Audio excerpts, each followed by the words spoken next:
3, 2, 1. Hey guys, thank you for coming back to my channel. Oh. Here's my thing. I love it. But I'm pushing through. I salute you, and you, my friends, are the epitome of Black excellence. Hey everyone, thank you for coming back to my channel and joining me for another episode of Undeniably Nikki.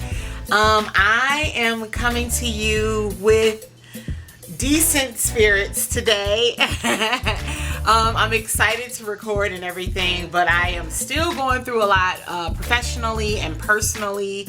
So if you guys are prayers, please just continue to lift me up in your prayers. Please continue to just put like good thoughts out to the universe for me, and just keep me in your thoughts, okay? But anyway, I don't want to focus on that. I just want to get into it and get right to like what's going on and just do what I came here to do, because this is what I love. This is what gives me energy. This is what just motivates me. So I'm going to tell you what's going on, okay? So today we're going to start with some business news. So Victoria's Secret has announced that it is going to be closing between 30 and 50 more of its stores. So Victoria's Secret first started closing its stores, I think it was last year, after it had just really slumping sales, just hasn't been doing that well. The stores haven't been seeing a lot or whatever. And then the Victoria's Secret's fashion show was canceled. I think it was canceled in 2019 and 2020. 2020 because of the pandemic. 2019 it was canceled and it wasn't aired on TV due to just like low ratings from the year before. Apparently it went from having like 10 million people watching it every time they did it. You guys know the big fashion show that always aired on CBS was the Victoria's Secret's fashion show, and it had all the top models, the who's of models and everything, and it was cute. Like, I used to actually watch it myself too. However, I did feel like excuse me, there was very poor representation of like every body type. There was really only one body type that you saw coming down that runway. Excuse me, except for the year that Ashley Graham was a part of it. But other than that, it was literally just always the same body type. So to me, like, I'm not a Victoria's Secret fan or person, because they've just never made like lingerie and clothes in my size. So, but I know a lot of people who used to like them and who love them. So, anyway, as I was saying, so they went from like having 10 million people tuning in every year for that fashion show. And you know, it also used to be like the who's who of celebrities that used to go out there, that would sit in the audience for the runway, because you were like, I don't know if you remember, like they would take the different camera angle shots. And when you look at the camera, it would be like Jack Nicholson, or it would be Leo DiCaprio, or it would be Ben Affleck, or it would be Rihanna, or it was just literally like the who's of celebrities who would be in the audience. And then also it would be whoever is the like most popular it person as far as like music is concerned.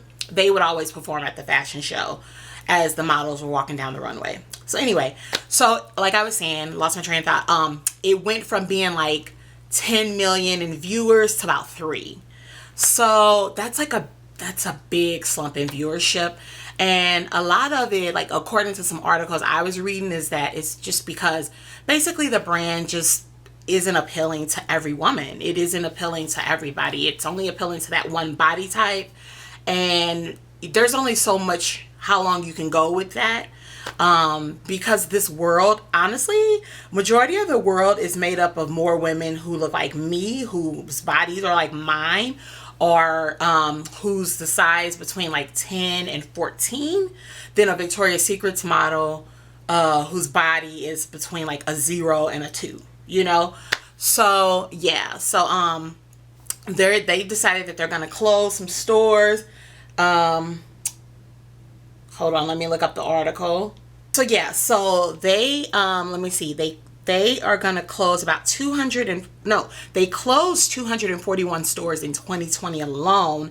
That left them with about 858 stores across the US and Canada. And now they're going to close like I said, between 30 to 50 more stores across the US and Canada. Their sister brand, which is Bath and Body Works, is doing phenomenal. They haven't closed any stores. Actually, they're opening up more stores. So Bath and Body Works is doing well, but Victoria's Secret, like I said, is not doing well. And they're owned by like L brand is what they're owned by. And to me, I just feel like that also just kind of puts things in perspective, because it just shows like, okay, so Bath and Body Works, that can appeal to everyone, right? Anyone can shop there. I can shop there. My friends who are size 2 through, let's say, 6 can shop there. Anyone can shop there because it appeals to everyone. And so I think that is where Victoria's Secret has missed the boat. It's like other brands have decided to change along the way and keep up with the times, and decided to, you know, market and be marketable to everyone. But they have not. They have kind of stayed stuck in that bubble of pretty much only marketing to like bodies that are like model size. And I know some like slim thick girls who can fit some of their stuff. But for the most part, like people that's my size, people who are bigger, who are smaller, a little bit smaller, like weren't checking for Victoria's Secrets because you just couldn't fit the stuff, you know. And then like the bras and stuff, even if they did have your cup size, like they didn't go up to the size that you needed as far as like the band, the weight, the width around the band is concerned. So anyway, and then also there was some controversy too. Hold on, I have this article here. Apparently there's going to be like this new Hulu docu-series that's going to be coming out, and it's actually going to be talking about the controversy and the drama behind the scenes of the Victoria's Secret's fashion show and the brand. Okay, so the docu-series is going to pull back the curtain. This is according to an article. It's going to pull back the curtain on infamous lingerie empire Victoria's Secrets. It is going to, let's see. It's going to basically talk about this guy, Ed Razik, who's the CMO for the parent company L Brands. Apparently he's like awful. And it's also going to talk about like he harasses people. He's transphobic. He's also connected to Jeffrey Epstein, and we all know what Jeffrey Epstein was about, allegedly. And I just say allegedly because, well, no, he was convicted, right? Was he convicted? Or was he in jail awaiting trial? No, I think he was in jail awaiting trial, so that's why I'm saying allegedly, because he was never convicted. So anyway, so yeah, Jeffrey Epstein, this dude's connected to Jeffrey Epstein. Apparently he used to have Jeffrey Epstein go and scout models for Victoria's Secret. And we all know like the deal with Jeffrey Epstein and what he has been allegedly connected to. It's also going to talk about, apparently there's a lot of bullying that goes on backstage, and also a lot of like issues that lead to like not the healthiest eating choices and practices. So yeah, this docuseries is supposed to be talking about all of this stuff, pulling back the curtain, just kind of exposing a lot of things. And I'm definitely gonna watch. I'm gonna watch just because I'm interested. I like docuseries and I just kind of want to know what's going on. So anyway, that's all I got about Victoria's Secret. What else do I have? Let's see.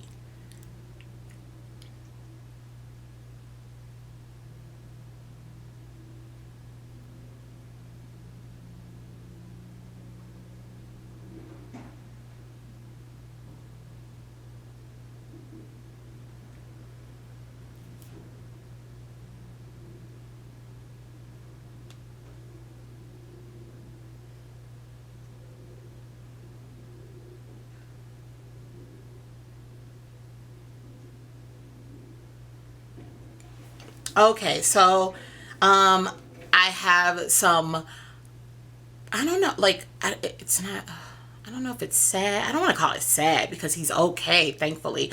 So anyway, I just have some news to report about Tiger Woods. He was in a crazy car accident on Tuesday. It was very serious. It happened in California, and like, you guys, like, it was crazy. The car ended up rolling like a couple of times. He had to go to the hospital. He was in surgery. He had to have surgery done on his legs. Apparently both his legs were injured. And it was really serious. It was serious. And Tiger is actually like blessed and lucky that he is gonna be okay. The latest information in this accident is that there will be no criminal charges. They do believe that it was just an accident. They don't think that there was any type of DUI or impairment or anything like that. They really think it was seriously just an accident. And apparently, according to articles I have read, he's got a long road ahead for recovery, because like I said, it was really serious. And the pictures of the crash, like if you see his car, I'm going to try to zoom in a little bit so you can see this. And I'm going to show you, like, I don't know if you can see this. Like, I'll try to put it in there, but sometimes it's hard if I don't have access to copyright. So yeah, that's the car. It was totaled, as you can see. They said, like, when the police came to the scene to help him, he was very calm, but also like lethargic and just kind of like, you know, he had just been in an accident. So anyway, he's doing fine. He's not going to face any charges. There was nothing of foul play or anything like that. So I just want to send like good thoughts and well wishes to Tiger. And I'm happy he survived this, because man, it is very sad to lose someone that way, and it's heartbreaking, and he has kids, and so I'm just happy he's okay, and I'm happy no one else was hurt. Now, in couples news, I got some couples news to tell you guys about. So Kim Kardashian and Kanye West got an update on their situation. So remember I told you guys, I think it was like 2 or 3 weeks ago, I told you that they were headed for a divorce, according to rumors and sources. Well, it is official. They are going to be getting a divorce. Kim actually filed for divorce on Friday. She filed in LA County Court. And apparently the split is very amicable. They are saying that Kanye does not want a divorce, but he also knows that his actions of 2020, especially with him running for president, and then him kind of going on that tirade at that, he went on like a loose tirade at when he was holding a rally. Remember, he was holding this like impromptu rally, and he was like talking about how he wanted to abort North, and Kim like fought against that, and that's why North is here. But he wanted to abort her, and it was very odd. He was super emotional, but we all know that, you know, Kanye does have his mental health struggles that he deals with, and so I think that was a lot at play when he was doing that. But word is that was like the last straw for Kim. Like he's done a lot. He even went on Twitter and he was like basically like slut shaming his own wife, and he was talking trash about Chris, Kim's mother, and he just was going on a Twitter tirade, and he was just tweeting all this stuff. And so even after that, Kim was like still with him, you know. But yeah, that apparently they're saying that was the very last straw, and that is why, you know, they got to the point of just kind of no return. And they were trying to do counseling, is from what I've read, and I guess it just didn't work out. So anyway, they're headed for divorce. It's going to be very amicable. I'm kind of sad because they've been together in all maybe 10 years. They've known each other even longer, but they've been married for 7 years. And so it's always sad to see a relationship come to an end, especially when you know two people once loved each other. But it does come a point where if that relationship is a detriment to your own happiness, you've got to love yourself more. And in Kim's case, she's got to love herself more, and she's got to love those kids more. And so this is probably why they're getting a divorce. So even though I'm sad, you know, like, I'm sad for them and their situation. You know, I kind of understand how like a person can come to that point, because you do in the end have to love yourself more for your to maintain your own peace and your own happiness. You have to love yourself more if you are in a situation that starts to hinder that, you know. So yeah, so they're apparently going to be splitting every asset that they got together. They're splitting it equally. Kim owns the land where the house is on, so therefore she automatically gets the house. And then they both had a prenup. So because they had a prenup, they're both leaving the marriage with what they came in with. Like, no one's going to try to take from anyone. Apparently it is just really like everything's pretty settled. It doesn't seem like it's going to get messy. It is 12 seconds later. So my camera cut off. I have no clue where I left off. I was just rolling with it. Yeah, I have no clue. So I'm just going to kind of pick up and hopefully I'm right. But anyway, like I was saying, it's gonna end very amicably, which is really good because they have 4 children at play, and you really do want the most peaceful separation, not only for the individuals involved, but for those children who are a part of it and who are involved. So I wish them all the best. You know, I wish both of them the best in every area of their life, and I just hope they all come out of this okay. All right.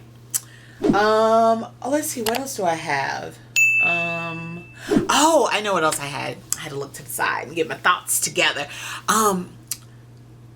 So I was saying how it's ending amicably and everything, but here's the deal. So I hope it stays that way, considering the fact that Ray J wants to be friends with Kanye now.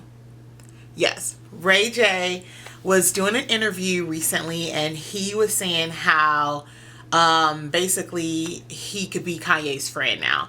So when I first saw it, I was like, what the heck? Because, you know, it just kind of caught me as like a little blurb. And I was like, Ray, you being super shady right now. Like, what you up to? Like, you know, I gave him side eye, right? Because I'm just like, this is just interesting, you know? So then I went and like did some digging, and I found out. So it turns out, okay, it was all done in like a very what am I trying to say, authentic way. So okay, this is what happened. So Ray J was doing an interview on this show. It's called, what's the name of this show? You know what? I don't know the name of the show. But anyway, it's basically where you just kind of talk about, like, I guess they talk about lyrics, like rap lyrics, if you are mentioned in it. And so they ask people like to break it down and what they thought of it, right?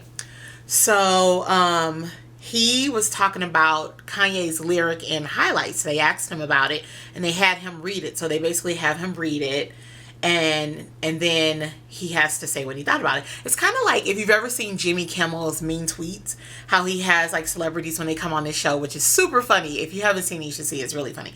When celebrities come on his show, he has them read mean tweets about themselves that other people sent, and basically they just kind of react to it a little bit, and it turns into this kind of like good humorous fun thing, don't take yourself too serious type of thing, right? So anyway, Ray J was reacting to the line in highlights where Kanye says, let's see, he goes, Kanye says this, he goes, oh, the show is called In Between the Lines, or Between the Lines. It's called Between the Lines. So anyway, Ray J was like, I bet, Kanye said this and Ray J reacted to it. He goes, I bet me and Ray J would be friends if we ain't love the same bitch. Yeah, he might have hit it first. Only problem is I'm rich. Okay, so that's the lyric. That's what Kanye said. So they play it for Ray, and they have him like recite it. And so his reaction to it was, he goes, that's what it say in the song? No, it don't. And his reaction is like, he couldn't even believe it said that. He goes, no, it don't. That was cool. That's like him. That's like having a conversation I didn't know. That's like having a conversation. Sorry, you guys, punctuation. Sometimes people don't put it in. That's like having a conversation. I didn't know it said all of that.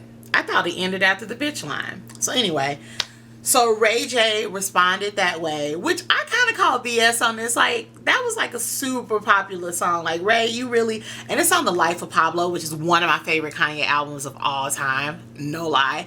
So I'm just like, you really didn't hear that? You never heard that lyric? Like, you heard that lyric. So anyway, so then he went on in this interview. Ray J went on to praise Kanye and talk about his work and talk about like what a great artist he was. And he said, I mean, listen, Watch the Throne is one of the greatest albums of all time, hands down. And the concert, that was some of the craziest shit and one of the most simple creative masterpieces I've ever experienced. Maybe we might need to be friends now. Everybody needs to just pull our shit behind, put all our shit behind. It's 2021. It's all love over here. Let's bring the love together. So when I read that, I was like, oh, okay. So he's just kind of saying basically he ain't got no beef. You know, I don't think they ever really had beef or should have had beef, because when Ray J was with Kim, it was like they were like both like 23 something years old. They were like kids. They were young. And when Kanye and Kim got together, like Kim was like in her 30s. You know what I'm saying? So like I don't even ever think there should have been a beef in the first place. If there was, I don't think it was really a serious beef. I think it was just kind of more of like Ray J threw some shade and then Kanye was responding back, because Ray J put out that song I Hit It First and when Kanye and Kim got together. So, you know, that was shady, you know. So anyway, so yeah, so Ray J want to be friends with Kanye. I don't know if this could be a friendship that really works. What do y'all think? Do me a favor, make sure you comment in the comments area and let me know what you think about this. Do you think Ray J is like being authentic, or is he just kind of being shady? Do you think it could work? Like, just let me know what y'all think about this whole situation. Oh, also, while I'm thinking about it, please don't forget to subscribe, like, and share this episode of Undeniably Nikki.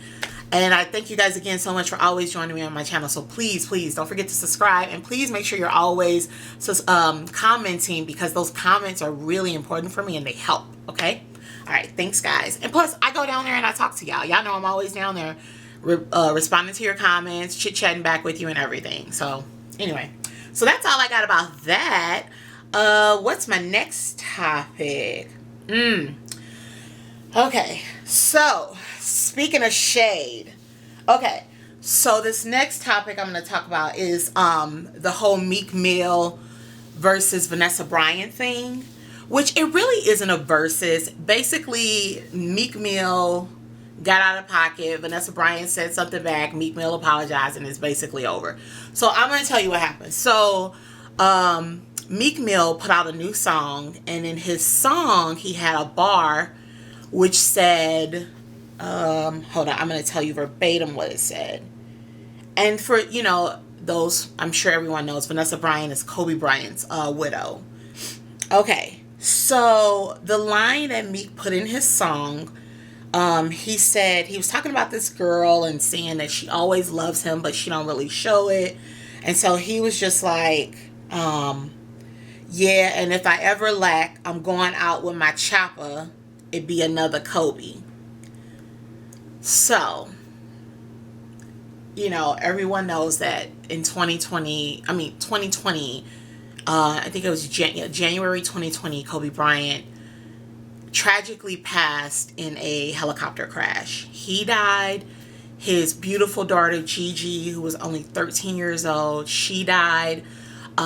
Two of her friends, and then a coach, another father, and another parent. So, you know, I think I got everyone. It was a total of 7 people who died in that. And then the helicopter pilot. So, when he's put this line out, everyone was just like, what the heck, right? Like, the thing is, here's the deal. We all know that people, artists, they express themselves in their lyrics. They express, you know, especially rappers, you know, a lot of stuff is play on words, it's rhyming. We all know that. And that's just a part of their art form. But with that said, dude, me, Kobe Bryant's only been gone for a year, and we just hit a year. Like, it's just, to me, it was in poor taste. That is a wound that is still very fresh. It's gonna always be fresh for that family. So no time will ever be okay for them. But with that said, I do understand that he's an artist, and he was just thinking creatively.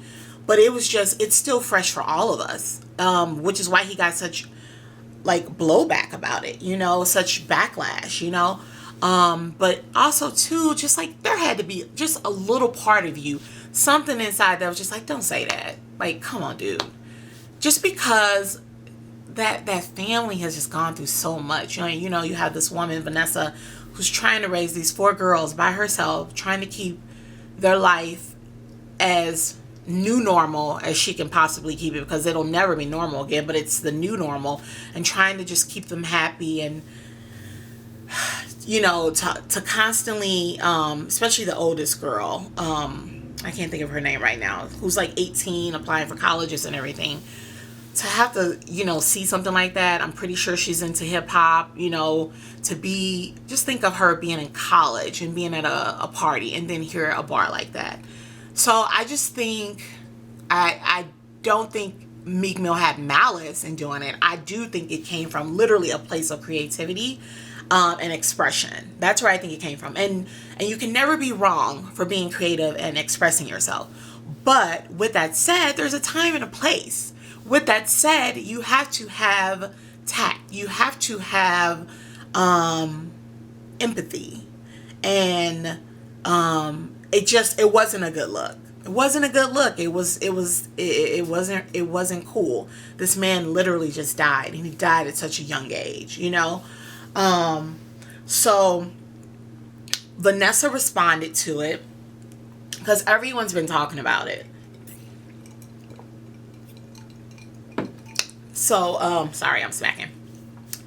Vanessa responded to it, and she did it on Instagram, and she quoted what he said, and then she said, she tagged him in the post, and she said, "Dear at Meek Mill, I find this line to be extremely insensitive and disrespectful, period. I am not familiar with any of your music."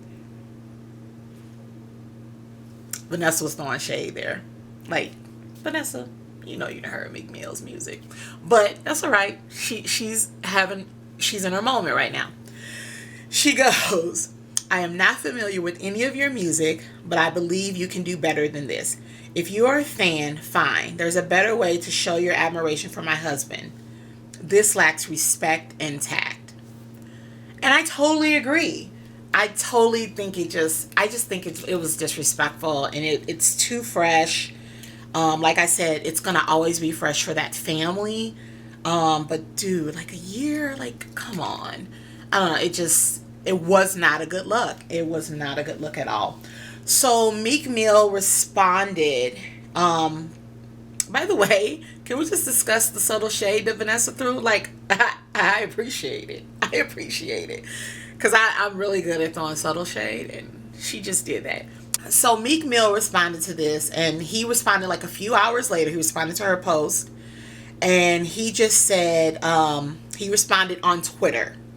He said, "I apologized to her in private earlier today, not to the public. Nothing I say on my page directed to an internet viral moment for the family." Wait, hold on, y'all. Y'all, like, we got to use punctuation in the tweets and stuff. Like, it really like trips people up when they're reading. So hold on, let me rewind. Let me get through this. Let's see. "I apologized to her in private earlier today, not to the public. Nothing I say on my page directed to an internet viral moment of the family of a grieving woman. If you care about someone grieving, change the subject." So I was editing it in my head as I was reading it so that I can get it out properly. Which, I'm not mad at his response. I do think it is very, it's also very trying to put the blame on other people by saying, if you care about someone grieving, change the subject. Well, it wasn't a subject, Meek, until you did what you did. So when you did what you did, folks felt like they had to respond to it and say something. So that's when it became a subject. So can't have it both ways, bruh. Just can't. So either way, I'm very proud that this is staying peaceful. I'm very proud that, Vanessa said what she said and felt like she had to, stand up for her family. And hopefully it will just cause for a pause for other people who may decide to do this anytime soon, And then I'm also, and honestly, I just don't even think it should be done at all. I really don't.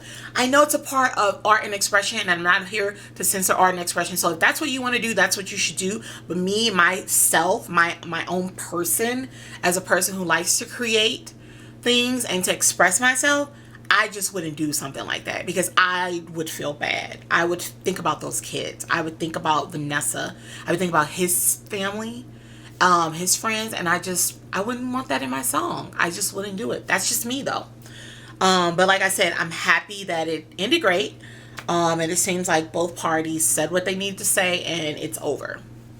So let's see. What else do I have for you? Oh, okay. So I am going to get to some undeniable foolishness. Some undeniably foolish topics right now, which I only have one to talk about. But it is about this Columbia University professor. Have y'all heard about this story? So there is this guy who is a professor at Columbia University. His name is Karl Hart, and he is a professor of psychology and neuroscience, right?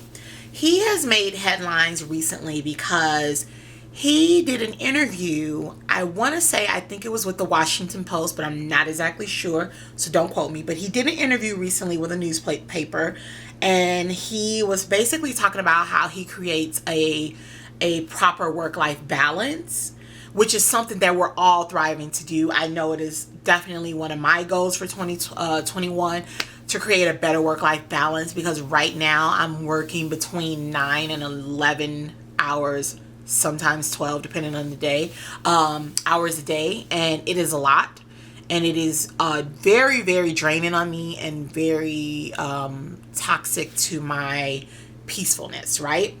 So that is something I am trying to do better at. So it is work-life balance is something we're all striving for, right? So this guy though, he made headlines because he says, and I quote, "I do heroin regularly for work-life balance." I'll repeat, I do heroin regularly for work-life balance. So, y'all, when I saw that, I literally could not believe my eyes. But he said that. So anyway, this man, like I said, he's Karl Hart. He's 54 years old. He's a married father. And he has talked about how he's a married father of 3, and he has talked about how small amounts of heroin for as many as 10 days in a row helps him to create this balance. And he enjoyed it mightily, in quotes, mightily. He said, "There aren't many things in life that I enjoy more than a few lines by the fireplace at the end of the day." I'm sorry. It just blows my mind. He says it leaves him refreshed and prepared to face another day. Karl, what the hell wrong with you? Bruh. And the kicker, I forgot to tell y'all the kicker, Karl is a black man. I was like, good Lord. So when I first saw, I was just like, oh Lord, who's saying this? And then, so imagine my surprise when I tap on the article to read it and I see a picture of a black man. What the hell? So this is Karl, y'all. I don't know if you can see him. That's Karl. I'll try to insert a picture. Yeah, he basically is becoming an advocate for heroin.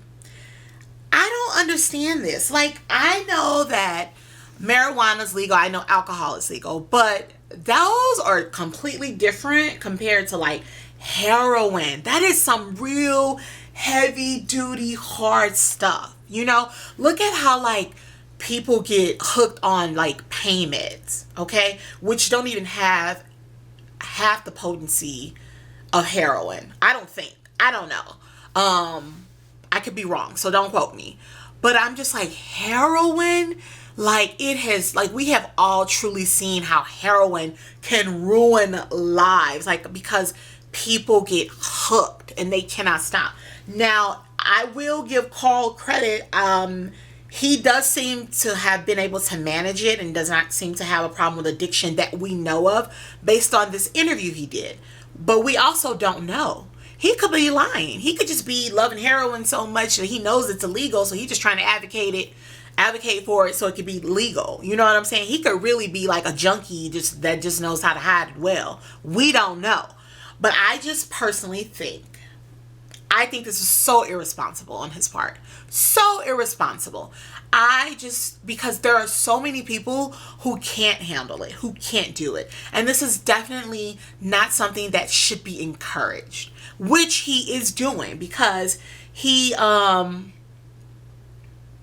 said he was coming clean about doing heroin because, let me see, he likes to advocate for decriminalizing possessions of recreational drugs.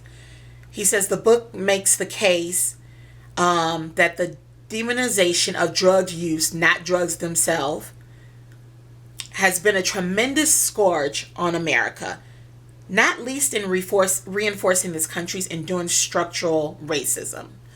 Which, you know,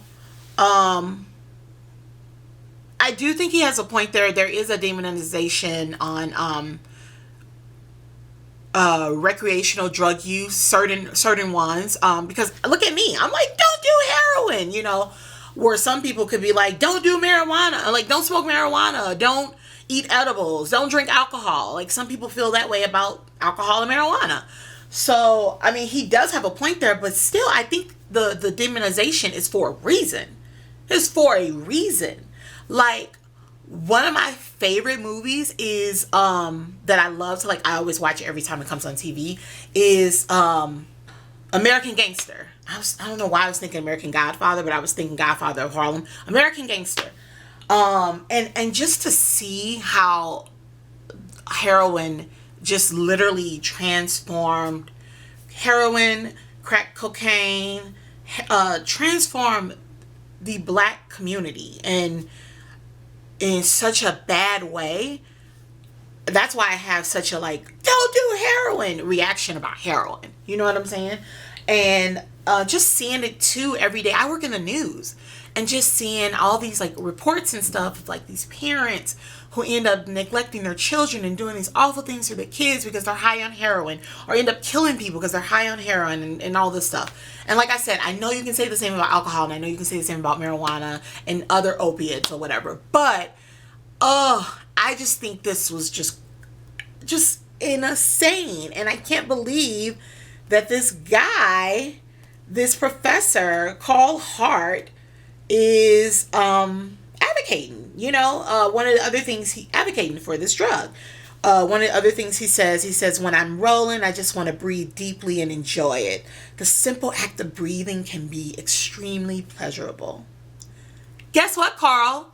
The simple act of breathing is pleasurable. But you know how else you can do that? Meditation. Yeah, you can do that with some meditation. I have a meditation app right here on my phone. I do meditation sometimes, and it is literally deep breathing. It is closing your eyes, deep breathing, and trying to just be present in the moment. And it is amazing. So I don't think you necessarily need to exhale from some heroin to get to that moment, Karl. You know, like, it's just crazy to me. You know what else where you can do some deep breathing? Where you're just walking through the park. I love taking walks in the park. I love going for walks outside because I love feeling the fresh air when it's not hot here in Vegas. I love feeling the fresh air. I love feeling the wind on my skin. I love, like, just breathing in, like, freshness, you know, and breathing out and exhaling. And I do that without heroin. So y'all let me know. I think this is some foolishness. I think it's crazy. I can't believe we even talking about it, but we got to talk about it because it's outlandish.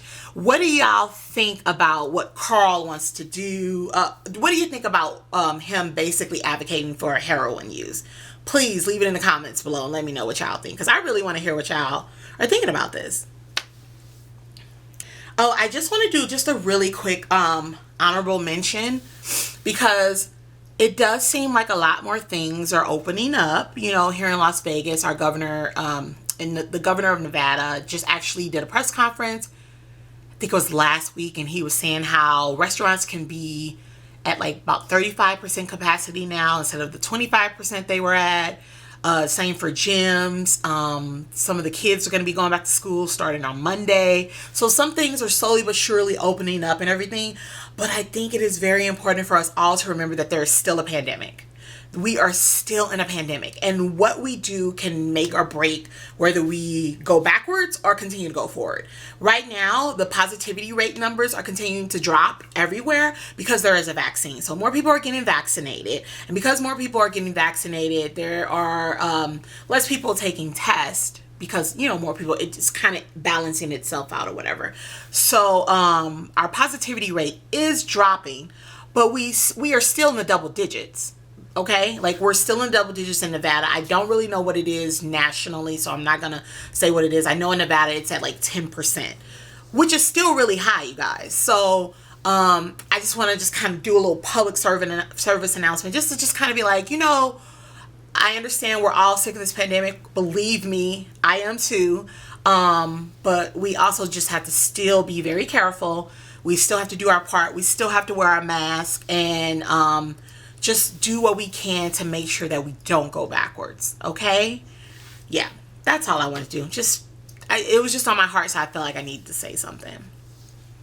Now I just want to end and wrap things up a little bit with some, just like a shout out. I want to give a shout out to TJ Osborne. TJ Osborne, of Brothers Osborne, which is a country singing duo group. I don't know who they are. I know their names. I know they're popular because I love pop culture, but I don't know their music because I'm not a country music person. But anyway, TJ just came out as gay.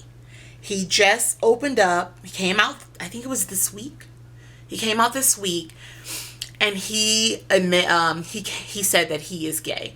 So I just kind of want to read to you just a couple of quotes, because I know, like, sometimes a lot of people are just like, why do people have to come out as being gay? Well, I think in a case of TJ, like, first of all, people come out because they want to be able to be proud and say who they are. You know what I'm saying? Like, I know people aren't coming out saying that I'm heterosexual. But that's because heterosexual has been the norm for so long, while people who have been gay have had to hide who they are, you know? And so a way of coming out, it's not that they want to parade or anything. It's not that they want everyone to celebrate them. They're just coming out and saying, this is me. I hope you love and accept me for me. And if you can't, it is what it is. But I'm not going to keep hiding and not being who I am. I'm not going to keep hiding and not loving who I love. You know what I'm saying? So that is the point of people coming out, you know? So anyway, he said in an interview, I'm very comfortable being gay. I find myself being guarded for not wanting to talk about something that is not talking about something that I personally don't have a problem with. That feels strange. People will ask, why does this even need to be talked about? And personally, I agree with that. But for me to show up at an awards show with a man would be jaw-dropping to people. It would be like, oh, cool. I don't think I'm going to get run off the stage in Chicago, but in a rural town playing a county fair, I'm curious to see how this will go. So that is just pretty much what he was saying, and kind of giving an explanation of like why he is coming out saying that he is gay. His brother, who is in the country group with him, like I said, it's called Brothers Osborne. He spoke out about it too, and he said he's just in support of his brother, as you know, a sibling should be.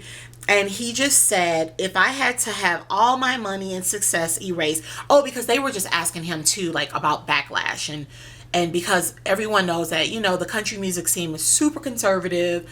It's not as diverse, you know. It tends to be a little bit, you know, a certain particular crowd, and that crowd is, a lot of them, not all of them, a lot of them are not necessarily accepting of the gay community, of the LGBTQ plus community. So the fact that there are two big stars, they're a big band, you know. I had to cover the red carpet for the was it the CMAs or the AMCs? I think it was AMC's, the one that's here in Las Vegas before. And I remember that they were on the red carpet. Like they're huge. And I remember, I think they played that year too. So anyway, his brother said, if I had to have all my money and success erased for my brother to be truly fulfilled in life, I wouldn't even think about it. Not for a second. So good on you, John. Good on you, John, for supporting your brother like that. And good on you, TJ, for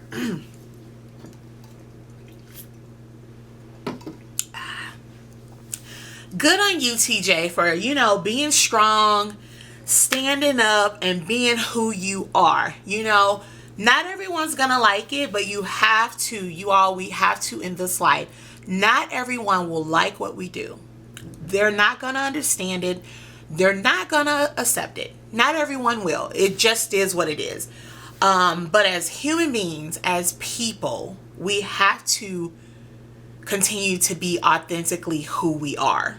We can't settle and toe the line to make others happy. We have to just be ourselves. And I am just such a firm believer in being myself. Like, I don't even know how to be anyone other than myself, you know. And I've had situations where me just being my true authentic self has pushed people away, and it has hurt me, and I have not always understood. I've been hurt by it. I have not always understood it, and I've even questioned myself and been like, what did I do? Or maybe I shouldn't have done this. And then I just had to have like a come to Jesus moment with myself, which I often have. I have come to Jesus moments with myself often, and just be like, that ain't my business that they can't accept me for who I am. That's their problem.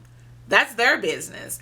And so, you know, like I said, it's gonna hurt because we're human. And, you know, of course you want acceptance as humans. You know what I'm saying? It's just normal. You, even from like a little kid, and you come home and you're like, look, mama, look at my painting, you know, from school, and you're so excited. That is an early form of acceptance, because as a child, if your parent was to take that painting and just be like, or shoo it to the side, you would feel a ways, right? So wanting that acceptance is normal, but it cannot rule you. You know, appreciating acceptance is normal, but it cannot rule you, because when it's all said and done, all you can do is be yourself. And that is the most remarkable place to be, when you can just authentically be who you are, regardless of what people think, whether they like it, whether they get on board or not. You know, there is no greater peace, and there is no greater joy. And sometimes as people, we lose that. We get caught in the noise of the world. We get caught in the noise of what's going on in our life. And we forget that when it's all said and done, we have to be ourselves. We have to love ourselves. All we have is ourselves. I mean, you have your families and friends too, but you know what I'm saying. And so I did not think I was going down this road today. I don't know why it went down this road, but it just came from my heart, because I'm just very proud of this man for being able to be open and honest about who he is and who he loves. You know, love is such a beautiful thing, and we should all be so lucky to just experience it. And you know, it would be sad that like he loves someone and he could never tell anyone or express it. You know, like that's so sad, you know. So anyway, because of fear of what people are going to think and say, you know. But there are a lot of people who have to do that, you know. That's just how some situations are. So good on you, TJ, and good on you, John. All right. Let's see. Did I have anything else? Nope. That's it, y'all. That's all I got. I have enjoyed doing this episode so much. I love you guys so much. I know I look a little different from last week. Because listen, y'all, when my sister come on, usually when I record these, I don't have makeup on. I'm just coming in here as myself. Because myself, my real self, I don't like wearing makeup, y'all. I just don't. I wear it when I go out. I wear it if I'm on TV because, you know, it's just a little zhuzh, a little jazz it up. But for the most part, I like to be fresh face. I like to be just like this. I like to put my glasses on. I don't really like to wear my contacts because they always make my eyes water, which is why I'm always like this when I have my contacts on the episodes. But anyway, child, listen. When I do it with my sister, she always gonna come out beat to the gods, okay? Her face gonna be beat. And I just feel like I'm gonna look like a plain Jane. I feel like I'm gonna look like such a plain Jane sitting next to her. So I always have to put something on my face. Even though all I do end up doing is like I do powder, concealer, eyeliner, and some lipstick. You know, but I gotta do something, right? So it feels good to be back in this space of just coming as I am. You know, I got pajama pants on the bottom. I have cute little top on the top. Cute little top on the top. And I was feeling, you know, real, you know, Afrocentric today. So I decided to put on my earrings from Africa, put a little scarf on my head, and just came in here and did it. I was excited about my topics. I was excited to come back in here and talk to y'all. And I just love doing this so much. And I hope you guys can feel my energy and see it in my facial expressions. Like, people are always talking to me about my facial expressions. I am very expressive through my face. So I hope you can see that as I'm talking to you. So I'm going to stop my rambling. I'm going to wrap it up. And I just want to say thank you all so much for joining me again for this episode of Undeniably Nikki, another episode. I appreciate you all so much. If you are liking what you're seeing, what you're listening to, because I know some of you listen to it as like a podcast. You don't even like watch it because you're doing it while you're at work or whatever. So if you're liking what you're listening to and liking what you're seeing, please make sure you are subscribed. Hit that little bell. Ding. And also, please make sure that you are sharing this, letting all your friends know about it, letting your family know about it, and also commenting below. Please comment below, because a lot of times I get on here and I just go. I'm like, blah, blah, blah, blah, blah, blah. And I like to get feedback. I like to know what everyone's thinking. So please make sure you're commenting below. I know I get a lot of texts and stuff from y'all. People text me on the side all the time or send me messages on social media. But please, can you also make sure you're leaving those comments on YouTube, because that does help me in the long run. All right? Well, anyway, I will talk to you guys again next week. I'm going to have a special episode for you. I'm planning something. I love you so much, and I'll see you next time.